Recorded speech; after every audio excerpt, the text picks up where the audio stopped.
Hello everyone. मैं विजय जायसवाल लक्ष्य academy के इस चैनल में आप सभी का स्वागत करता हूं। आज बायोलॉजी के पार्ट 2 के बारे में हम लोग को डिस्कस करना है।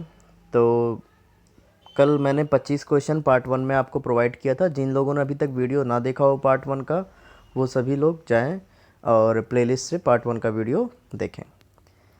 आज हम लोग शुरू करेंगे पार्ट 2। पार्ट 2 में मैंने एक विशेष चीज़ और सोचा है कि क्यों ना मैं आपको नोट्स भी प्रोवाइड करता चलूँ। ठीक है, आज मैंने डाइजेशन का नोट्स भी आपको यहाँ स्क्रीन पे दिया हुआ है। पहले आप लोग इसका स्क्रीनशॉट ले लें।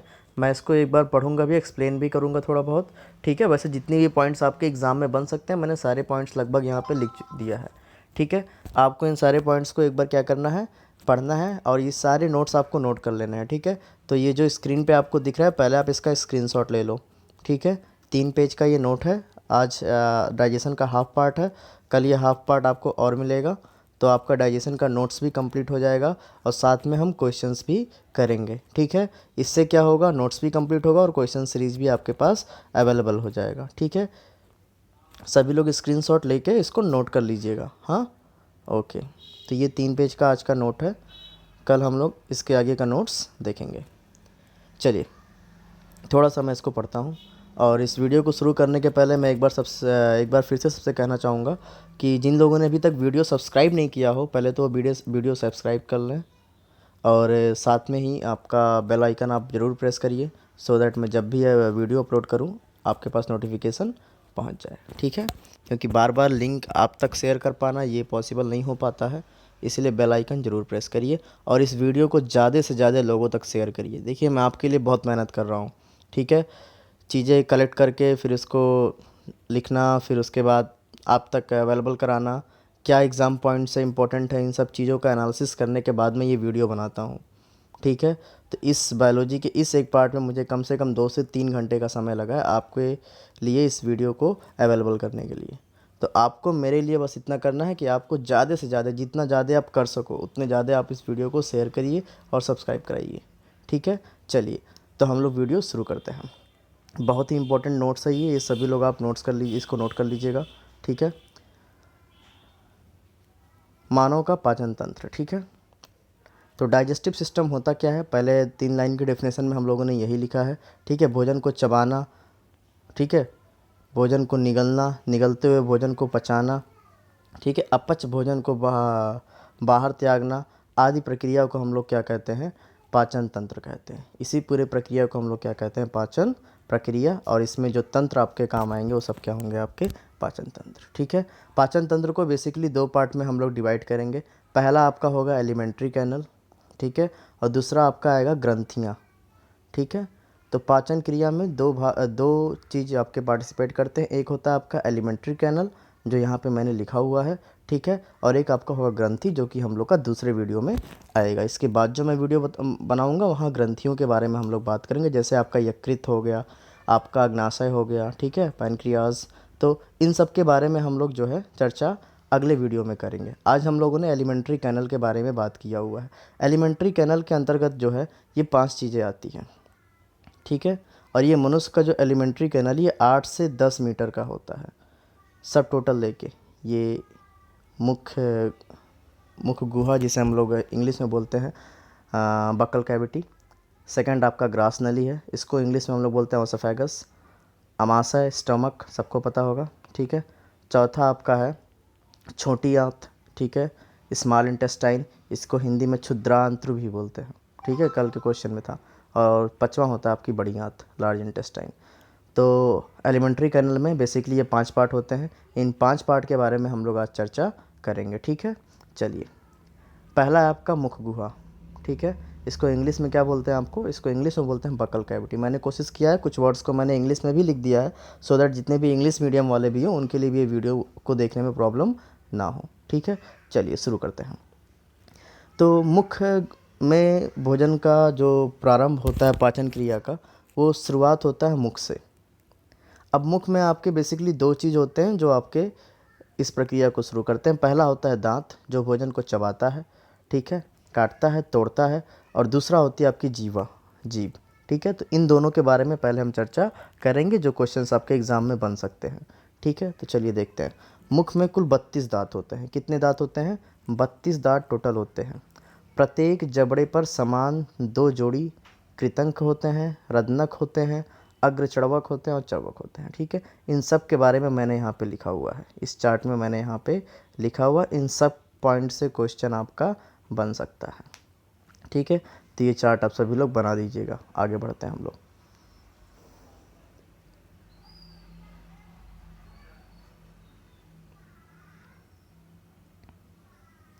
अगला है, इन्हीं दांतों के बारे में कुछ बातें हम लोग और जो एग्ज़ाम में बनते हैं इसको देख लेते हैं।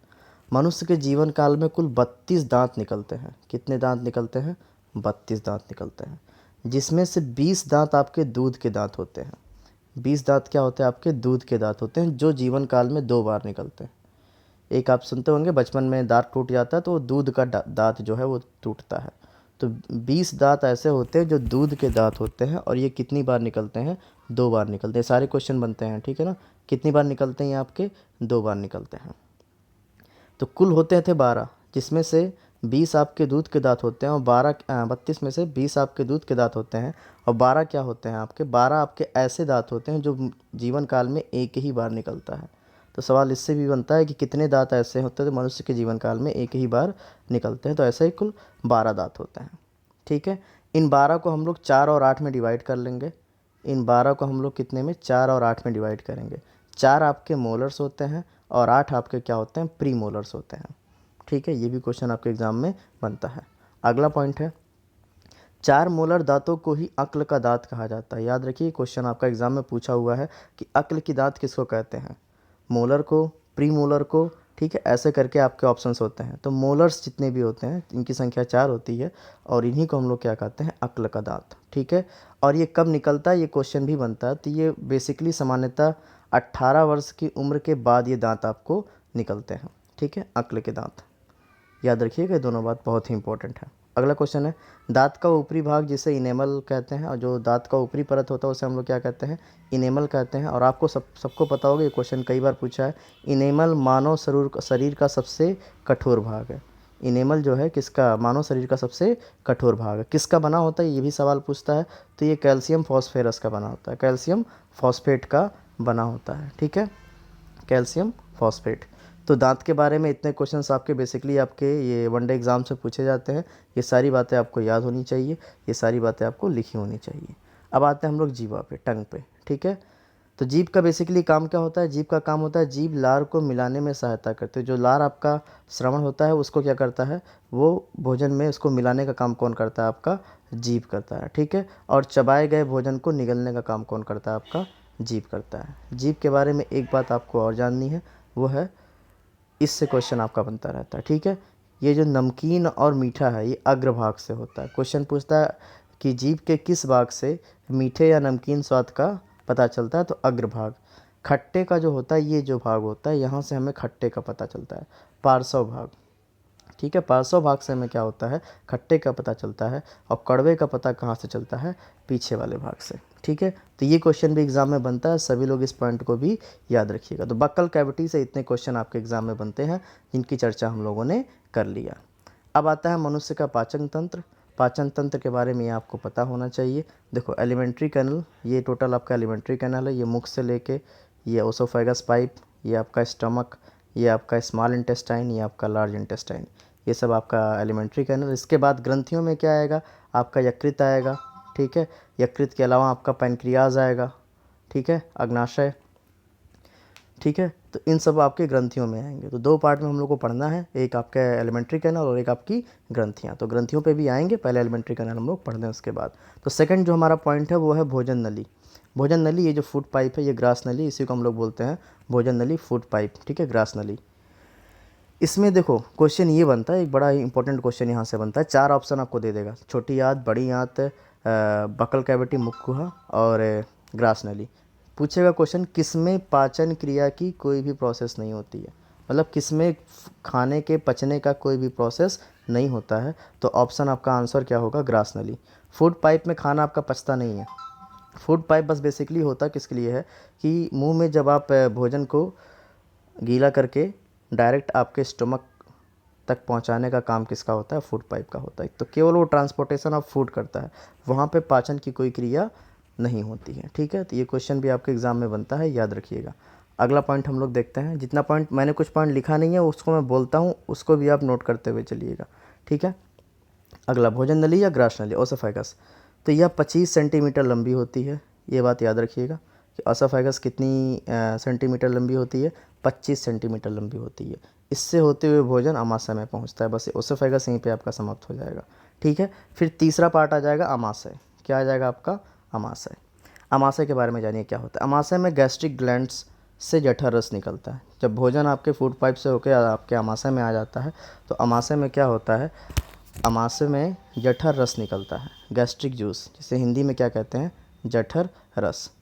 जठर रस कैसा होता है? जठर रस अम्लीय प्रकृति का होता है और यह हल्के पीले रंग का होता है, हल्के पीले रंग का और अम्लीय प्रकृति का होता है। इसका पीएच वेरी करता रहता है, 1.2 से लेकर 3 तक इसका पीएच क्या करता है? वेरी करता रहता है। ठीक है ना। जठर रस में बेसिकली होता क्या है? वैसे तो आपके पेप्सिन वगैरह भी होते हैं जठर रस में। तो जठर रस में बेसिकली आपका HCl, म्यूकस और पेप्सिन भी होता है। ठीक है, तो HCl और म्यूकस क्या करता है? HCl का काम बेसिकली ये होता है कि ये भोजन को एक तो सॉफ्ट बनाता है। क्वेश्चन ये भी पूछता है कि भोजन को अमाशय में सॉफ्ट बनाने का काम कौन करता है? तो आपका म्यूकस करता है। दूसरा काम HCl का एक काम और होता है, HCl मतलब हाइड्रोक्लोरिक एसिड। ठीक है, HCl का एक काम और होता है कि भोजन में जो भी आपके जीवाणु होते हैं उन जीवाणुओं को ये क्या कर देता है? नष्ट कर देता है। उन जीवाणुओं को ये क्या कर देता है? नष्ट कर देता है। अब आप ये सोचोगे कि एक बार मन में ये सवाल उठेगा, अमाशय में अगर HCl इतना हाईली एसिडिक अगर आपके अमाशय में है तो आपके अमाशय के जो वाल हैं वो हार्म क्यों नहीं होते हैं? वो हार्म म्यूकस की वजह से नहीं होते हैं। अगर म्यूकस ना होता तो आपके अमाशय का वाल क्या होता? वो भी उस पर हानि होती। म्यूकस क्या करता है? म्यूकस आपके स्टमक जो होती है, इस स्टमक के वाल पर होता है, जिससे क्या होता है? HCl उस पर प्रभाव नहीं डाल पाता है। ठीक है, हाँ ठीक है। तो HCl और म्यूकस के बारे में जान गए। HCl का काम क्या होता है, म्यूकस का क्या होता है, काम क्या होता है। आई होप आप लोग ये बात समझ रहे होंगे। ठीक है, अच्छा एक क्वेश्चन और बनता है कि ये जो स्टमक होता है वो किस शेप का होता है? तो ये आपके जे शेप का होता है। किस शेप का होता है? जे शेप का होता है। ये भी क्वेश्चन आपके एग्ज़ाम में बनता है। स्टमक किस शेप में होता है? जे शेप में होता है। ठीक है, ये सारी बातें आपको याद रखनी है। एक क्वेश्चन और बड़ा ही महत्वपूर्ण है जो आपके स्टमक से बनता है, इस पॉइंट को भी लिख लीजिएगा। स्टमक में क्या पचता है? तो स्टमक में क्या होता है? प्रोटीन जो होता है ये इसका पाचन होता है। स्टमक में भोजन के किस पार्ट का पाचन होता है? तो किसका होता है? प्रोटीन का होता है। ठीक है, किसका पाचन होता है? प्रोटीन का। क्वेश्चन ये भी बनता है प्रोटीन का पाचन कहाँ होता है? तो स्टमक में होता है। स्टमक में कौन करता है प्रोटीन का पाचन? तो उसमें आपका पेप्सिन नामक एंजाइम होता है। कौन होता है? पेप्सिन। पेप्सिन क्या करता है? प्रोटीन को जो है पाचन करने में क्या करता है? मदद करता है। ठीक है, तो ये भी क्वेश्चन याद रखिएगा। पेप्सिन आपका कहाँ होगा? स्टमक में होगा। प्रोटीन के पाचक में क्या होगा? ये सहायक होगा। ठीक है, ये सारी बातें आपको याद रखनी है। प्रोटीन का पाचन कहाँ होता है? स्टमक में होता है। ठीक है, तो अमाशय के कार्य क्या क्या होते हैं? भोजन को पचाना। अमाशय का कार्य भोजन को पचाना, भोजन का संग्रह करना। कितनी देर तक संग्रह होता है ये भी क्वेश्चन बनता है। तो लगभग 4 से 5 घंटे का ऑप्शन जो भी होगा वो सही होगा। 4 से 5 घंटे तक लगभग भोजन क्या होता है? अमाशय में रहता है। भोजन को पतला लेई जैसा कौन बनाता है? ये आपका कौन बनाता है? सॉफ्ट करता है भोजन को। कौन करता है? अमाशय करता है। भोजन के साथ उसमें आए जीवाणुओं को नाश करना, ये किसका काम होता है? अमाशय का ही काम होता है। कौन करता है? HCl करता है। ठीक है, तो अमाशय से इतने क्वेश्चंस आपके बनते हैं। ये सारे क्वेश्चंस आप अमाशय से क्या करिएगा? याद रखिएगा। ठीक है, अब हम लोग बढ़ते हैं इसके आगे। अमाशय के बाद अब बारी थी आपकी लार्ज इंटेस्टाइन की। ठीक है, लार्ज इंटेस्टाइन के बारे में हम लोग चर्चा करेंगे अगली वीडियो में और फिर ग्रंथियों के बारे में देखेंगे। ठीक है, अच्छा इसमें एक पॉइंट और नहीं लिखा है, मैं आपको बता दूं। ये देखो, ये पोर्शन जो है थोड़ा सा फिगर में बड़ा करता हूँ पहले। इसमें अगर आप देखिए तो ये हो गया आपका अमाशय। ठीक है, अमाशय है और ये जो आपका ये सेक्शन है ये आपकी हो गई क्या? छिद्रांत्र। छिद्रांत्र मतलब क्या हो गया? Small intestine. अमाशय से स्मॉल इंटेस्टाइन में भोजन देखो इस वे से होकर आता है। ये जो सी आकार का बना हुआ है, इस सी आकार को जो बना है इसे ग्रहणी भी कहते हैं, डूडल्स भी कहते हैं। ठीक है ना, तो इनका काम, इसका क्वेश्चन बस इतना ही बनता है कि इससे होकर ये स्मॉल इंटेस्टाइन में पहुंचता है और इसका शेप किस तरह का होता है? इसका शेप होता है सी शेप का होता है। ठीक है, ये दो क्वेश्चन यहाँ से बनते हैं, आप इसको भी याद रखिएगा। चलिए अब हम लोग आगे बढ़ते हैं आज के क्वेश्चन सीरीज पे। ठीक है, आई होप आपको इतनी बातें समझ में आई होगी। कल की वीडियो में हम लोग लार्ज इंटेस्टाइन, यकृति, पैनक्रियाज, इन सब के बारे में भी पढ़ेंगे और कल आपका डाइजेस्टिव सिस्टम क्या हो जाएगा, समाप्त हो जाएगा। कल मैं आपको वन लाइनर का क्वेश्चन प्रोवाइड करूँगा जिससे आपको आंसर बताना होगा। ठीक है, तो यहाँ तक कल सभी का डाइजेस्टिव सिस्टम कंप्लीट हो जाना चाहिए। ठीक है, चलो मानव शरीर का सबसे बड़ा अंग कौन सा है? तो मानव शरीर का सबसे बड़ा अंग कौन सा है आपका? यकृत है। क्या है? यकृत। कल इसके बारे में आप पढ़ोगे।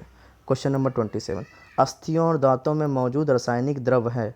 तो अस्थियों और दांतों को जो मजबूत बनाने के लिए जो द्रव होता है वो क्या होता है? कैल्शियम फॉस्फेट होता है। क्या होता है? Calcium phosphate. अगला क्वेश्चन, भोजन को नली से होते हुए ढकेलने के लिए नाल की मांसपेशियों के स्तर के लयबद्ध संकुचन को क्या कहते हैं? तो जो भोजन नली से जो भोजन आपके स्टमक तक आता है तो जो प्रेस होके जो आता है उस प्रेस होने के प्रोसेस को क्या बोलते हैं? क्रमाकुंचन बोलते हैं। क्या बोलते हैं? क्रमाकुंचन बोलते हैं। अगला क्वेश्चन, क्वेश्चन नंबर 29, कार्बोहाइड्रेट के अलावा हमारे आहार में ऊर्जा का एक प्रमुख स्रोत क्या है? तो कार्बोहाइड्रेट के अलावा जो जिससे हमें ऊर्जा मिलती है वो होती है वसा। क्या होती है? वसा। एक तो हमें भोजन में कार्बोहाइड्रेट से ऊर्जा मिलती है, अगर आपको त्वरित ऊर्जा चाहिए, तुरंत आपको ऊर्जा चाहिए तो आपको कार्बोहाइड्रेट खाना है। ठीक है, इसलिए अक्सर खिलाड़ियों को कार्बोहाइड्रेट दिया जाता है। और सेकंड, कार्बोहाइड्रेट के अलावा क्या होता है? वसा होता है। अगला क्वेश्चन, क्वेश्चन नंबर 30, मानव शरीर अपने अधिकांश ऊर्जा वनस्पति भोजन में किस रूप में प्राप्त करता है? तो किस रूप में प्राप्त करता है भाई ऊर्जा? वो किस रूप से? ज़्यादातर ऊर्जा आपको किससे मिलता है? कार्बोहाइड्रेट। कार्बोहाइड्रेट ऑप्शन में नहीं होगा, तब जाके आप वसा लगाओगे। ठीक है, अगला क्वेश्चन, एक खिलाड़ी या एथलीट को निम्नलिखित में से किससे शीघ्र और अधिक ऊर्जा मिलेगी? तो शीघ्र चाहिए तो वसा मत लगाइएगा। त्वरित ऊर्जा, आपको तुरंत आपको ऊर्जा चाहिए तो क्या होगा आपका आंसर? कार्बोहाइड्रेट होगा। अगला क्वेश्चन, क्वेश्चन नंबर 32, दूध में कौन सा प्रोटीन शर्करा युग्म होता है? ठीक है, तो शर्करा होता है, एक तो आपको लैक्टोज मैंने कल ही बताया था और एक होता है केसिन। तो केसिन और लैक्टोज हो जाएगा आपका आंसर। ठीक है, अगला क्वेश्चन, फलों का मधुर स्वाद किसके कारण होता है? तो ये होता है फ्रक्टोज के कारण। किसके कारण होता है? फलों में जो मिठास होती है वो फ्रक्टोज के कारण होती है। ठीक है, अगला क्वेश्चन, निम्नलिखित में सबसे मीठी शर्करा कौन है? सबसे मीठी शर्करा आपकी फ्रक्टोज ही होती है। ठीक है, अगला क्वेश्चन, निम्नलिखित में से किसका संश्लेषण यकृत द्वारा किया जाता है? तो यकृत किसका संश्लेषण करता है? तो ये क्वेश्चन बहुत ही इंपॉर्टेंट है, कई बार एग्जाम में पूछा हुआ है, याद रखिएगा। विटामिन ए का। किसका संश्लेषण करता है यकृत? आपका विटामिन ए का। चलो अगला क्वेश्चन, निम्न में से किसका पाचन हमारे मुख से शुरू हो जाता है? तो हमारे मुख से क्या शुरू, जो किस चीज़ का पाचन शुरू होता है? तो आपको पता है कार्बोहाइड्रेट। ऑप्शन में या तो कार्बोहाइड्रेट या फिर क्या लिखा होगा? स्टार्च। जब हम भोजन पचाना शुरू करते हैं तो पहले बकल कैविटी में, मुख में जाता है। तो मुख में जो भोजन का जो पार्ट पचता है वो होता है स्टार्च या फिर कार्बोहाइड्रेट। फिर भोजन फूड पाइप के द्वारा किस में आ जाता है? अमाशय में आ जाता है। अमाशय में किसका पाचन होता है? अमाशय में पाचन होता है प्रोटीन का। किसका पाचन होता है? प्रोटीन का। क्वेश्चन ये सारे बनते हैं, ठीक है ना। प्रोटीन का पाचन अमाशय में, कार्बोहाइड्रेट और स्टार्च का पाचन बकल कैविटी या फिर मुख गुहा से। और लार्ज इंटेस्टाइन में क्या होता है? लार्ज इंटेस्टाइन में आपके वसा का पाचन होता है। किसका पाचन होता है? वसा का। इसके बारे में कल पढ़ेंगे, ठीक है, जब हम लोग पढ़ेंगे क्या? Large intestine. अगला क्वेश्चन, तो आंसर क्या हो गया इसका? ऑप्शन नंबर सी।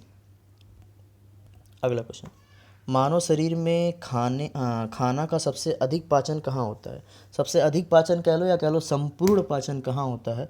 तो वो होता है छोटी आंत में। किस में होता है? ऑप्शन हो जाएगा आंसर छोटी आंत में। ठीक है, अगला क्वेश्चन, क्वेश्चन नंबर 38, निम्नलिखित में से कौन सा प्रोटियोलाइटिक एंजाइम है? प्रोटियोलाइटिक मतलब जो प्रोटीन के पाचन में यूज़ होता है। कौन सा एंजाइम ऐसा है जो प्रोटीन के पाचन में यूज़ होता है? तो आप सभी लोग बता दोगे कौन सा होता है। जाहिर सी बात है पेप्सिन होता है। अभी हम लोगों ने बताया कहाँ होता है? अमाशय में होता है। अगला क्वेश्चन, क्वेश्चन नंबर 39, अगर सोनू के पास दूध के दांत हैं तो इसकी संख्या अधिकतम कितनी हो सकती है? तो दूध के दांत की संख्या कितनी होती है? सॉरी,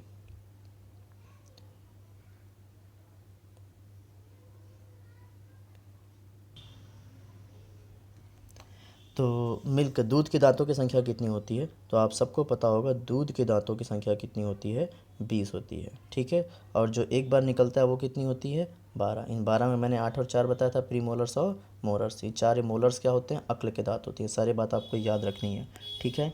अगला, अमाशय डैश का भोजन संग्रह करता है, तो कितने समय तक करता है? तो अभी मैंने आपको बताया लगभग 4 से 5 घंटे। 3 से 4 मत लगाइएगा, 4 से 5 ही आपका सही जवाब होता है। 4 से 5 घंटे तक उसमें भोजन होता है, ठीक है। हमारे शरीर में पाचन की प्रक्रिया कहाँ से शुरू हो जाती है? तो आपको सबको पता है, सबको मालूम हो गया। थ्योरी देखने के बाद आपको क्वेश्चंस बड़े आसान लग रहे होंगे। बकल कैविटी, मुख गुहा से शुरू होती है, ठीक है। अगला क्वेश्चन, क्वेश्चन नंबर 42, निम्नलिखित में से कौन सा सलाइवा का लाभ नहीं है? तो सलाइवा से क्या क्या होता है ये आपको पता होना चाहिए, और क्या नहीं होता ये आपको देखना है। तो यह निगलने में मदद करती है, बिल्कुल मदद करती है। शरीर में आरबीसी की वृद्धि करती है, ये गलत, मतलब यही सही होगा, ठीक है। यही सलाइवा का काम नहीं है। बाकी देख लो, मुख तथा दांतों को साफ रखती है सलाइवा, बिल्कुल जायज़ बात है, एकदम सही बात है। या होठों तथा जीवा की गति के अनुकूल को बराबर बोलने में मदद करती है, बिल्कुल ये भी होता है। ये सारे सलाइवा के काम है, लेकिन आरबीसी की वृद्धि करना ये सलाइवा के काम नहीं होता है, ठीक है। क्वेश्चन नंबर 43, निम्नलिखित में से किस भारी धातु को विषाक्तता यकृत सिरोसिस पैदा करती है? तो कॉपर की अगर आपके अंदर अधिकता हो जाती है, ठीक है, तो वो क्या होता है, आपके सिरोसिस नाम की एक बीमारी आपके अंदर होती है। अगला क्वेश्चन, क्वेश्चन नंबर 44, मुख गुहा में लार का पीएच मान लगभग कितना होता है? तो इस मुख गुहा में जो आपका बकल कैविटी में जो आपका सलाइवा होता है, ये लगभग किस पीएच का होता है? तो ये होता है आपका 6.8। कितना होता है? 6.8, ठीक है। अगला क्वेश्चन, मतलब स्लाइटली क्या होता है ये आपका क्षारीय होता है, लगभग ये क्या होता है? क्षारीय होता है, ठीक है। अगला,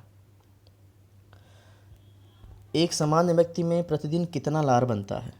तो ये 1.5 लीटर बनता है। कितना बनता है? 1.5 लीटर सामान्यतः एक मनुष्य के मुंह में जो है लार का वो होता है, ठीक है। तो 1.5 लीटर हो जाएगा। अगला क्वेश्चन, ये सारे क्वेश्चन बहुत ही इंपॉर्टेंट है, सारे क्वेश्चन आप याद कर लीजिएगा, ठीक है। सारे क्वेश्चन बहुत ही ज़्यादा इंपॉर्टेंट है। अगला, डैश में प्रोटीन और वसा का पाचन नहीं होता।